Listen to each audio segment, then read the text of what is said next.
At the beginning of 1980, Todmorden was a little-known West Yorkshire mill town. But before the year's end, the town would be associated with one of the stranger stories in British UFO history. It was something you only read about or seen on television. And suddenly, it's there. If you think of a double-decker bus sideways, that's how big it was. And he wasn't the sort of person that would suddenly say something, you know, that hadn't happened. So I believed him. I felt quite safe in the police car. Now if somebody got out of it, I'd be bloody scared. The story of a young Yorkshire police officer's sighting of an unidentified object became headline news. In all, 6 separate police officers had witnessed strange phenomena that night. But it was Alan Godfrey's story which caught the attention of both the local press and UFO investigators, many of whom descended on Todmorden in the wake of the sighting. In 1980, Jenny Randalls headed British UFO investigation group Bufora. She was born near Todmorden and has written about British UFO sightings for over 35 years. The Alan Godfrey experience, when it happened, came at the culmination of a whole series of events during the preceding 3 or 4 months that had been occurring in and around that area. They'd been getting stranger and stranger. After Alan Godfrey's sighting in Todmorden, he claimed to have lost some 30 minutes in time. The only physical evidence of his encounter, a damaged boot and a sketch he'd made at the time. In an attempt to find out more, UFO investigators suggested a radical idea. They contacted me and asked me, would I be willing to go under hypnotic regression? I declined straight away. I wasn't sure, you know. I thought, what is hypnotic regression? The only hypnosis I'd ever seen was on television, on a stage, you know, where they make fun of you. Eventually, Alan Godfrey was persuaded to undergo hypnosis, which was conducted by 2 psychiatrists, Dr. Jaffe and Professor Blair. They wouldn't tell either of the psychiatrists what the subject matter was. They would only tell them that it was a policeman who they were going to try to regress to a certain time on a certain date to an incident that may or may not have happened.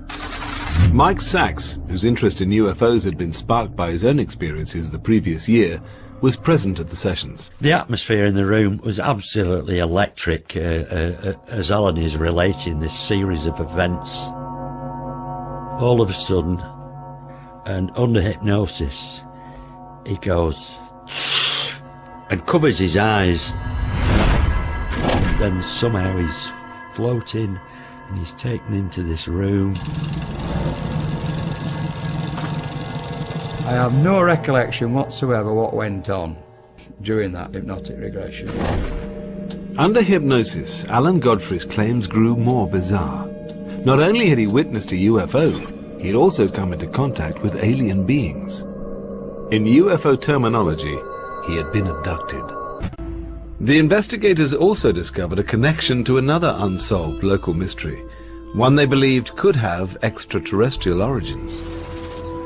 6 months before his UFO sighting, Alan Godfrey and colleague Malcolm Agley had received a call about a body found at a local coal yard. I received a radio message that found a body at Todmorden railway station, so I attended with PC Alan Godfrey.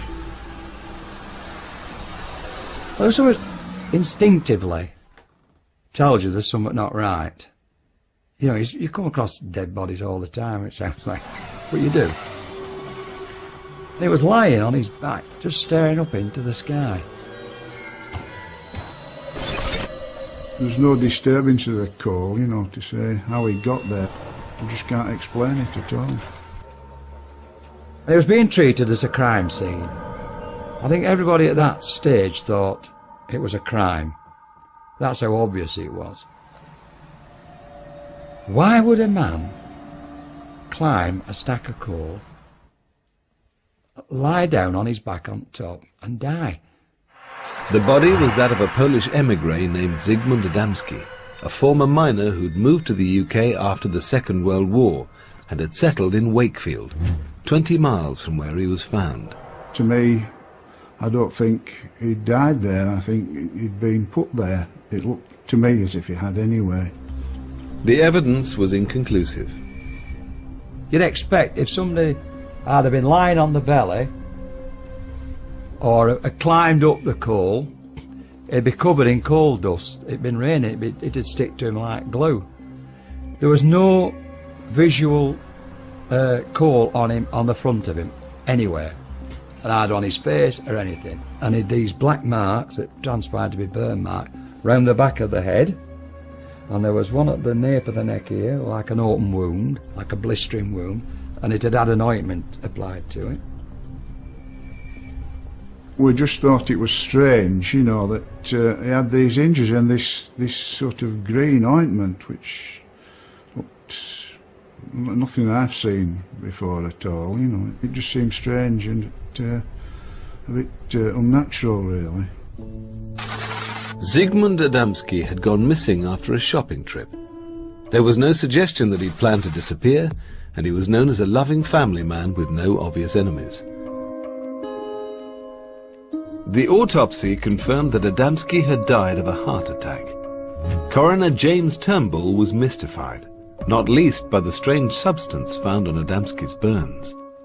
We had the substance analysed, and the toxicologists and the scientists couldn't come up with any answers to what it was. And we came up against a blank at every line of investigation. This is one of the most puzzling cases that I've come across in 25 years.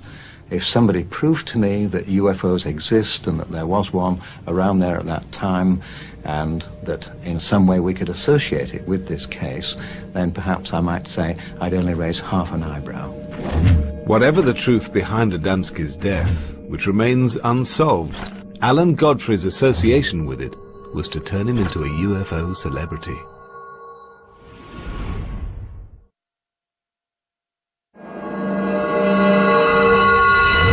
In November 1980, PC Alan Godfrey had witnessed a mysterious object whilst on patrol in Todmorden. If I'd have got out of the car and thrown a brick at it, it would have gone clang. That's how real it was. Alan Godfrey was also connected to a mysterious death, which remains unsolved after almost 30 years. Zygmunt Adamski had gone missing in June 1980. His body had been found 5 days later, lying on top of a coal heap in Todmorden. At the inquest, Coroner James Turnbull was mystified, recording an open verdict and even suggesting a link with UFOs. I did nearly 27 years in the police, and it's the one thing that I've never really got to the bottom of, and it is bizarre, and it's always been there at the back of my mind. There's just no explanation for it at all.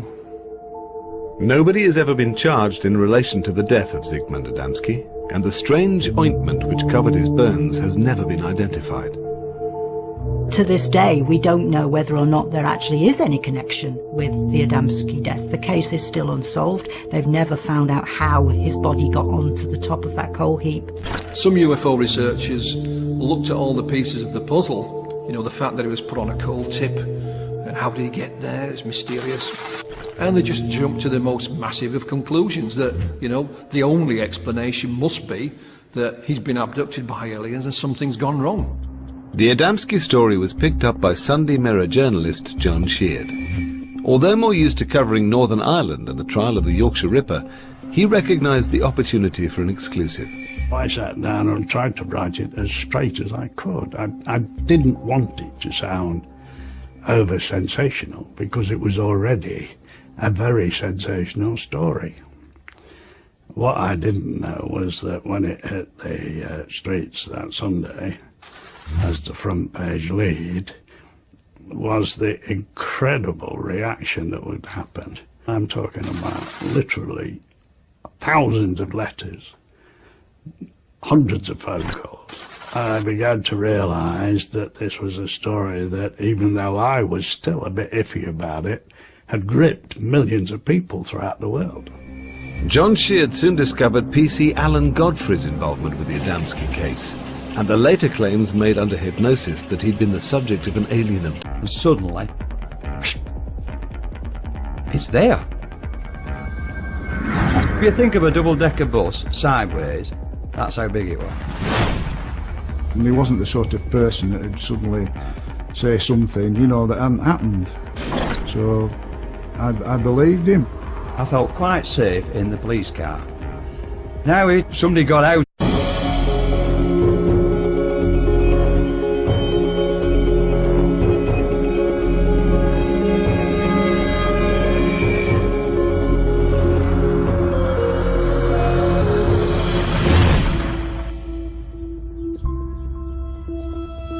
At the beginning of 1980, Todmorden was a little-known West Yorkshire mill town. But before the year's end, the town would be associated with one of the stranger stories in British UFO history.